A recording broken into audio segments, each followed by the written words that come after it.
হয়, শাওনৰ বলিয়াবনে তছনছ কৰি পেলাইছে খুমটাইৰ বিভিন্ন প্ৰান্তৰ গাঁওসমূহক।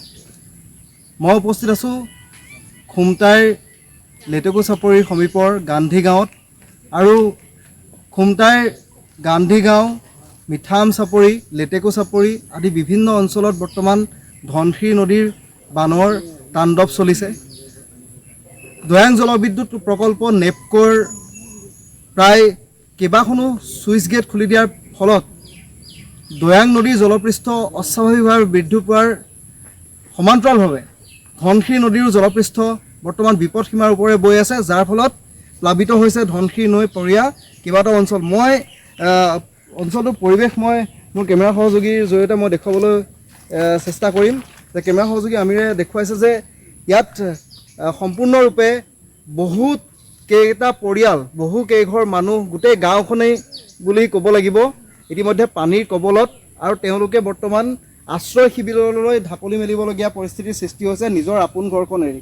মই তেখেতসকলক সৈতে কথা পাতিবলৈ চেষ্টা কৰিম আৰু দেখুৱাইছোঁ যে মই তেখেতসকলক যে তেওঁলোকে ইতিমধ্যে দুৰ্বিষহ জীৱন ইতিমধ্যে কটাবলগীয়া হৈছে আৰু তেওঁলোকৰ বৰ্তমান পৰিস্থিতি, তেওঁলোকৰ খাদ্য, তেওঁলোকৰ যি বাসস্থান সম্পূৰ্ণ পানীৰ কবলত, আৰু তেওঁলোকৰ থকা ঠাই ইতিমধ্যে একেবাৰে নাইকিয়া হৈ পৰিছে আৰু তেওঁলোকৰ যি ধাননি পথাৰ শস্য ইতিমধ্যে বানপানীয়ে নষ্ট কৰি পেলাইছে।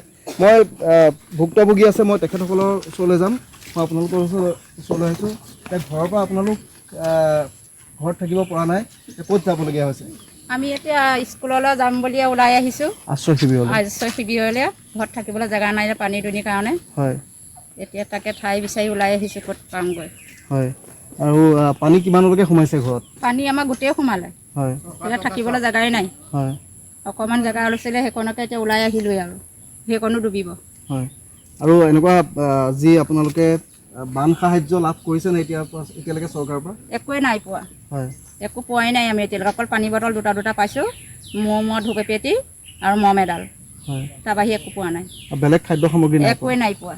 হয়, মই আৰু এগৰাকী মহিলা আছে এই পৰিয়ালটোৰে, মই তেখেতৰ ওচৰলৈ আহিছোঁ, আপোনাৰ পৰা জানিবলৈ চেষ্টা কৰিম কেনেকুৱা ধৰণৰ অসুবিধা। নাৱেৰে আপোনালোকে ঘৰখনৰ পৰা নাৱেৰে আপোনালোকে বস্তু আনিবলগীয়া হৈছে, কেনেকুৱা ধৰণৰ মানে অসুবিধাৰ সন্মুখীন হৈছে? আমাৰ বহুত কষ্ট হৈছে আৰু আমাৰ বস্তুবোৰ বহুত ক্ষতি হৈছে আৰু ঘৰ দুৱাৰতো অৱস্থাই নাই, গৰু ছাগলী থ'বলৈ ব্যৱস্থা নাই। আমাৰ তেনুৱালীত থাকিবলগীয়া হৈছে আৰু আমাৰ স্কুল ঘৰত দিছে চৰকাৰে থাকিবলৈ, আৰু সুবিধা পাতি একোৱেই নাই হোৱা। হয়।